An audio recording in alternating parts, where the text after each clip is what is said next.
Welcome to Rice and Beans. Big O and I are back in the house. Well, not in the house, actually. We are, as you can see, on location. Like I told you at the beginning of the season, we're going to be doing a lot more location shoots.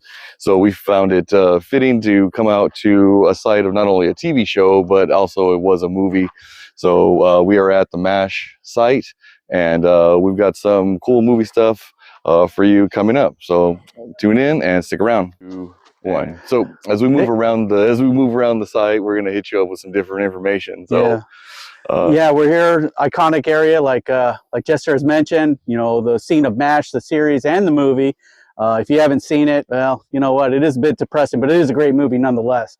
And that leads us into our first segment where we're talking about movies and you know, in our older age, now that we're looking at the aspects of these movies and what they were trying to get to and how we see it in a different eye set than when we were younger and teenager. You remember those years when, you know, the world was your oyster and anything you wanted was yours, right? Yeah, we were the dumbest fucks on the planet. Yeah, you know, you look at Alien and you wonder, you know, why wasn't Ice back then and where was his fucking green card, right? So, you know, we come to contemplate these things and we look at movies in different facets and different lives and stages of our lives, you know, and then, you know, you look at fame even, you know, what happened in fame, you know, kids going to the arts in New York City, you know, trying to find something and be something different and totally become, you know, in the world of acting and or singing and or whatever else, and mattress acting, which leads us to Coco, you know. And then you look at it right nowadays and you're like, well, hell, you know, all I was in this for to watch Coco bare her tits, you know. I was here for a reason, and this fucking artsy fartsy shit was not it. Yeah, well, exactly. You know, and you look at all these other movies like Gandhi, right? So let's take Gandhi for instance. That's based off of a true story, you know what I'm talking about. And you know, he goes to jail. They arrest him, right? Because he's against oppression. They throw him in jail, and he's going on a hunger strike. Well, that's all well and good, but why didn't he fucking lift weights? Why didn't he get all beefed up, man? I'm sure he was somebody's top bitch, you know, somebody that, you know, he could push around, but nah, I think maybe they left him alone. But why not get some muscle while you're in there, right? May as well. Make it productive, right? What the fuck else is he gonna do? He throws the 3 hots away. He still got the cotton weight, so I wonder where he hid this ink. Was he gonna do? Write a book like Hitler, My Mahatma? Where's he gonna hide the book? You know, and then does he make the toilet hooch? Jinkum. Maybe strong possibility. He's not writing a book. He should be doing something with his life. Well, I mean, he doesn't have pen and paper, but he does have ground and poop. That's true. So you look at these different ideas, you know, and that as we go on with the movie aspect, you know, we're going to pull in some of these other ideas as we continue on. Yeah, so, you know, on that subject, we were just talking about, you know, movies, everything. There's other attributes of the movies that you see that you shouldn't have seen. You know, we were talking about Teen Wolf a little while ago, weren't we? Mm-hmm. You know, you watch the original cut, not director's cut, not unedited. It's the original Teen Wolf movie with Matthew J. Fox. Is it Matthew? Michael J. Fox. Michael. I get him. Guy. Yeah, it got me jittery. The milkshake guy. So, yeah, you know, talking about Michael J. Fox about the whole situation. And this was before pre-jitters. And you get to the end of the movie, they win the basketball tournament, and all of a sudden we see a dick pic. That's right. So that's right. The guy just like, yeah, he just whipped it out. He rocked out with this cock out. He had the zipper down. He had this trouser snake out, and they got it all on tape. So if you watch the original Teen Wolf movie, you're going to see some cock.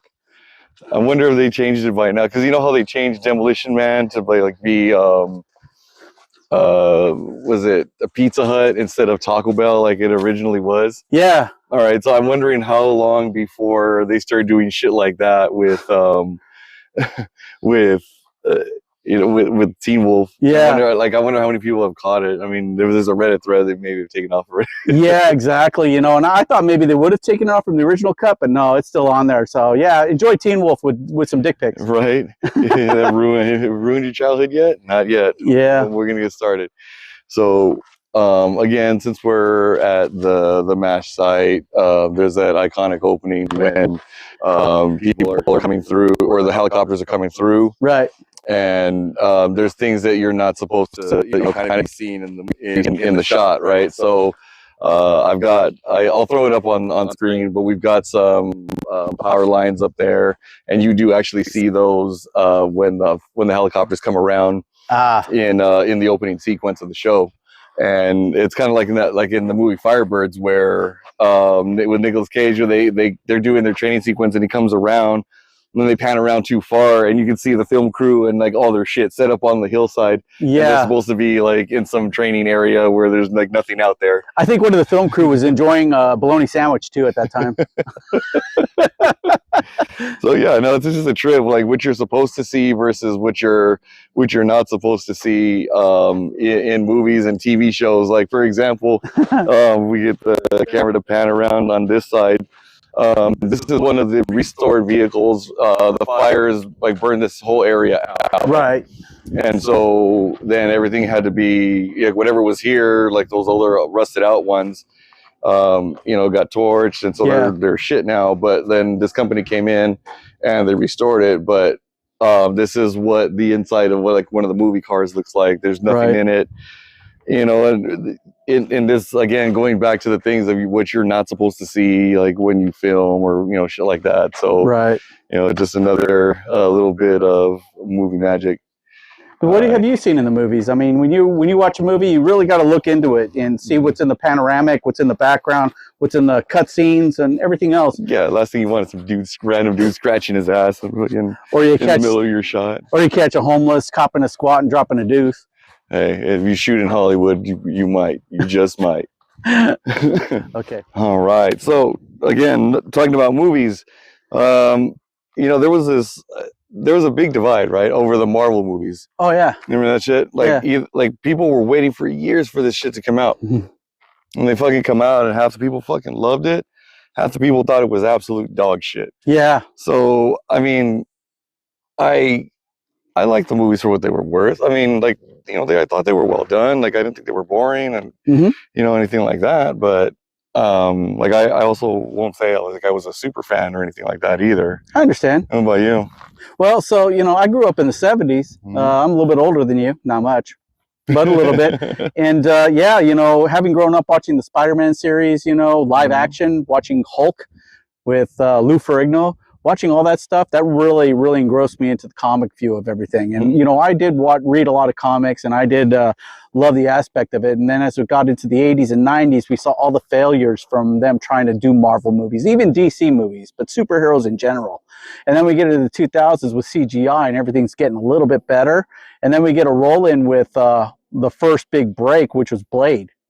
Right, that was a multi-million-dollar film, right? That they didn't think would do much. Passenger 57. Yeah, before that. So Wesley Snipes, he fucking knocked it out of the park, and next thing you know, we're talking multi-million-dollar universe going on, which led into the Spider-Man with Sony, which led into the Marvel in general, and then the Marvel attribute making all the Marvel movies. Right, and I think it got easier as time went on, right? Yeah, because the ability of, like, the technology advanced, right? So you now have way more way more access to things that make better visual effects than, right, because you think for what they were in the 80s, you have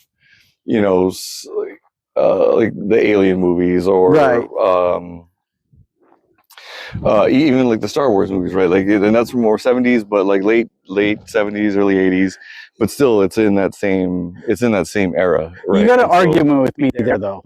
So going on that, and that was a great point. When you look at Star Wars and you look at Star Trek and you look at Marvel movies, now you look into those aspects, and what you see is actual movie aesthetics, movie props. You see real live action. Then you get into Star Wars, and all of a sudden you got a CGI face of a whole body of someone who's passed on. I'm sorry, that just don't work in my book. So, but the thing is, like I said, like, it got easier to do, and like if you think of like the Superman movies, when he's like shooting the lasers out of his eyes. Yeah. But now, like, when you see like the newer ones and he's doing it, or like the X-Men movies, right? Yeah. Right, and like Cyclops is shooting the laser out of his eyes. Now it looks like it's actually coming out, versus just like somebody flashing like a flashlight behind the dude and like just shining it on the floor. So I think that, Yeah, I think that was one of the things I liked about it. Now, I think if it had been done back in the day, like when everybody first started asking for it, Mm-hmm. and it was that cheesy again, like fucking flashlight coming out of the eyes. I don't know. I think a lot more people would have been like, nah. Yeah. Like the first Street Fighter movie that came Oh, out, yeah. like with Raul Julia back in the day. Yeah, but you know why he did that? Oh, he was dying. Yeah, Cancer. but he did it for his son. His son loved the series. He loved the game. And so, you know, in order to show how much he loved his son, he did the movie only for him because he didn't get paid that much, number one. And he knew it was going to be a cheesy movie, number two. And it was. Yeah. But you know what? When you look at it, it's one of those feel-good, cheesy movies that you got to watch. He was like, thank God I paid family values first. Exactly. But, you know, you look at all these aspects of these movies and you look at how they're producing them, how they're filming them, and you get a good director with a good movie and a good storyline. And that's why I like the Marvel series where it's more down to the earth, where you get to the metahuman that's not really a superhero, like Daredevil, right? Like the Punisher. And you watch these series and it's just great from the get-go because it's great writing and great action. Yep.